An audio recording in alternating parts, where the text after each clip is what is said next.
Khanisondele bethuna sizomamela nazi ii-voice recordings kaTata Musamseleku kunye nomama kaVuyokazi. Kunzima eSun City yonke into ibekwe phandle ngoba kaloku unomvikiviki uzama uphruva ubumenemene bukaMpumelelo phofu ke edibene netshomi yakhe uVuyokazi. Molweni indanamkela kuMam Gqobhozi TV. Thina ke ngosasibona ifemeli kaMpumelelo noVuyokazi idibana malunga nento yokwahlukana kwabo sasicinga uba hayi bayaqala udibana kanti hey bathe dyubhusana bathe gabhu nabo kwisidyolo sabantwana. Khanikhe nive ke apha i-voice note between uTata Musamseleku kunye nomama kaVuyokazi bethetha ngale nto kaVicky Cabayi ke ingunobangela wohlukana kaMpumelelo noVuyokazi. Ndizawubuya ndicacise ke ugqibezela. Le ndaba kaVicky indivuselela ndingabikho right because ndiqala nje uyifumana zandiyithandi.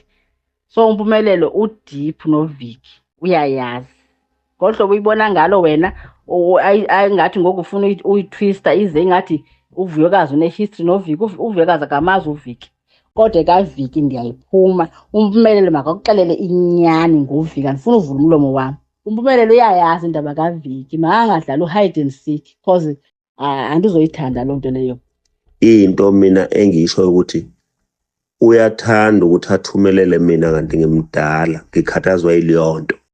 Kunentombazane kuthiwa iyamluleka lapha. Yabo leyo ntombazane le yamluleka ungathola ukuthi ayinawo ifamily ephilayo. Nami ngiyitholela iqiniso lokuthi uMpumelelo waletha uVicky ngoba ethu uzosiza uVuyokazi. Yeyeni aze uMpumelelo ebeletha uVicky esithi uzosiza uVuyokazi entweni. Ngoba khange siyive lo part.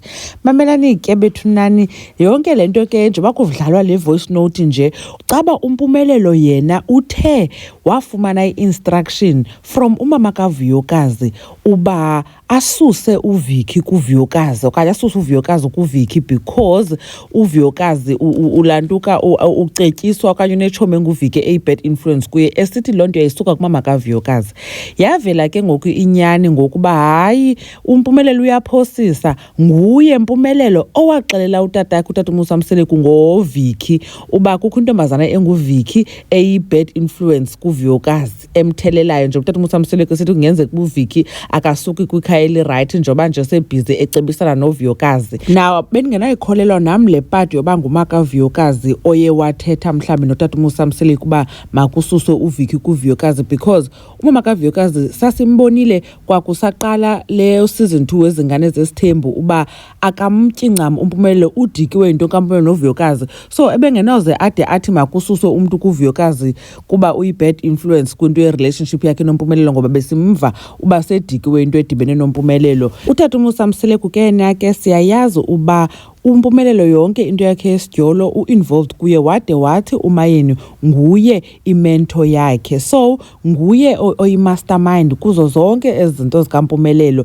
kuyavela ngoku. And mna ndiyiqondile last week ngokuthiwa kusuke i-instruction kwii-parents okanye ii-parents ziblama uVicky. Ndaqonda uba akekho involved kodwa umayeni kuyo yonke le nto. Bade abanye abantu ke besithi hayi nomayeni niyabona ngokunazi ii-voice notes zi-between umama kaVuyokazi noTata Musamseleku. There's no mention of umayeni because umayeni wetshilo kwasekuqaleni uba yena akafuni uzingena izinto zikaMpumelelo ngoba wayeyibona ibizawuhambe ithini because uyayazi uba uMpumelelo lo ufumana i-advice kumyeni lo wakhe and yena uyamazi ke mos umyeni wakhe uba unjani. uMpumelelo ke yena ke ebedikwe yonke le nto esithi akasasiboni isidingo sobe kuthethwa ngayo because i-relationship yakhe kunye noVuyokazi enciweni iphelile, so asikho nje isidingo. Kodwa ke enye into ofuna siyikhumbule ke bethunani ngeyoba le show ibishutwe a few months ago, so ke ibise-fresh ke yonke le nto. So uVuyokazi probably ebesebhitha yonke into ibisentsha.